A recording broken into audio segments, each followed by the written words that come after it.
Joining to us live in our studio was Mr. Lanka, former treasurer and also the organizer for the Bandaragam electorate for the United National Party, also recently expressing his solidarity with His Excellency the President. You're watching Rupavahini News and we continue with more local stories. Well, Sri Lanka's economy is likely to expand more than forecast in 2010 amidst low inflation and interest rates, says the Central Bank Governor Cabral.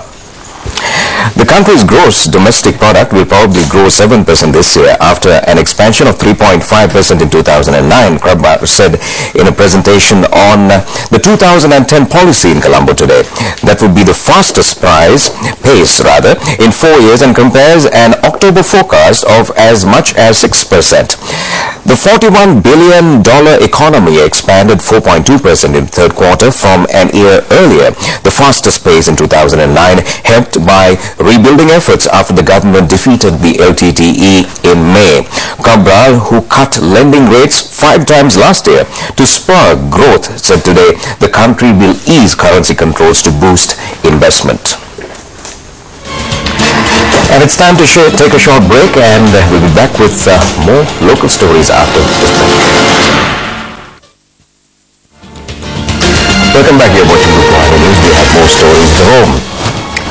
Well, Sri Lanka's ace sprinter and Olympic medalist Susantika Jayasinghe calls upon everyone who loves the motherland to be united for the future prosperity of the country, ensuring the victory of President Mahinda Rajapaksa. But she was speaking at a mass rally held in Ruanwala yesterday. Susantika Jayasinghe disclosed that President Mahinda Rajapaksa had taken measures to fulfill shortcomings of sportsmen and women when he was holding the ministerial portfolio of fisheries. She said that President Rajapaksa is a great leader and his services are needed for the country. His leadership is essential at this moment. Everyone should extend their blessings for the victory of the President, she said. Meanwhile, a presidential election campaign mass rally of presidential candidate Sarath Fonseca was held in Vaunia yesterday. Our Vaunia correspondent reported that a small group of people attended the mass rally of the opposition candidate in Vaunia. Although the population in the area exceeds 1 million, he noted that the participation of youths at the meeting was minimal. Several members of the UMP, JVP and Muslim Congress attended the mass rally. Retired General Sarath Fonseca was given maximum security with over 500 soldiers, 25 vehicles and 8 other vehicles, including Benz cars, BMWs, Prados and Defenders. He said that he was invited for every function and party of the government and was given a front row seat in all these functions. Opposition leader Ranil Wickremesinghe branded President Mahinda Rajapaksa, Basil Rajapaksa and Rishad Battuddin as silly persons, although they were hailed as heroes of the Sinhala masses. Welcome back. Moving on to foreign news now. The United States and Britain have closed their embassies in Yemen because of security concerns following the failed Christmas Day plane bombing. Security around the U.S. embassy in Yemen was stepped up after the Christmas Day attempt to blow up a passenger jet over America. U.S. Embassy in Yemen was stepped up after the Christmas. America's Deputy National Security Advisor John Brennan explained why on the U.S. television that Umar Farouk Abdul Muttalab is in custody in America after he failed to blow up a jet bound for Detroit. The Nigerian had recently spent several months in Yemen where it's thought he was trained by Al-Qaeda. 16 people died in 2 suicide bombings outside the U.S. Embassy in the Yemen capital Sana'a in 2008. Since then, America has been helping Yemen forces target Al-Qaeda groups. Top U.S. General David Petraeus met Yemen's president on Saturday to discuss boosting military cooperation. He said America would double the $70 million it currently gives the country. Yemen has tightened security along its coastline to try and stop Islamist militants from Somalia getting in. But it's fear many areas are ripe for exploitation. Shiite rebels have been fighting government troops in the north for 5 years, and there have also been clashes in the mainly Sunni south where some want independence.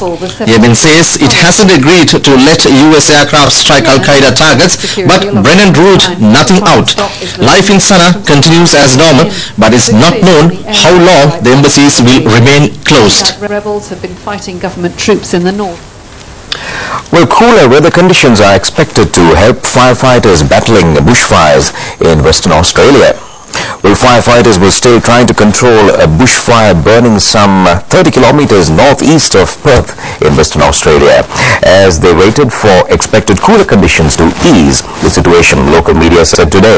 A bushfire emergency was declared yesterday when the fire threatened some properties. Authorities later told media that blazes destroyed at least one shed and some fences, but there was no reported damage on any property. Well, last week more than 30 homes were lost in another bushfire, also near Perth.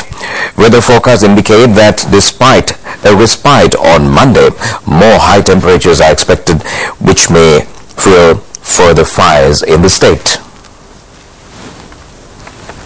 Russian President Dmitry Medvedev and Prime Minister Vladimir Putin went skiing and snowmobiling yesterday at the Russian ski resort Krasnaya Polyana, which will host the alpine skiing tournament at the Sochi Winter Olympics in 2014. The president and his family are spending the New Year holidays at the resort, reported Russian television. Medvedev and Putin are both keen sportsmen who like to promote a healthy lifestyle. They often invite the press to watch them in action during their holidays or tours of the country.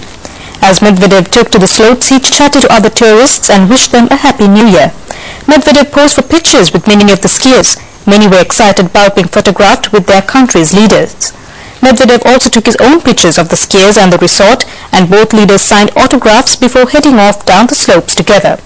After skiing, they rode a snowmobile through the snowy mountains around Krasnaya Polyana before warming up with a cup of tea at one of the resort's cafes. The ski resort of Krasnaya Polyana is situated in the mountains near the city of Sochi, which is on the Black Sea.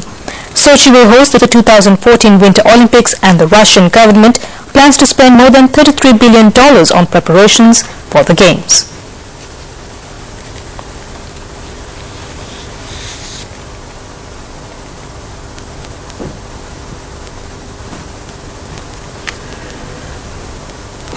And from ice to business, where Asian markets saw an upbeat start to the new year, with a pickup in regional manufacturing data overweighing a contraction of Singapore's economy.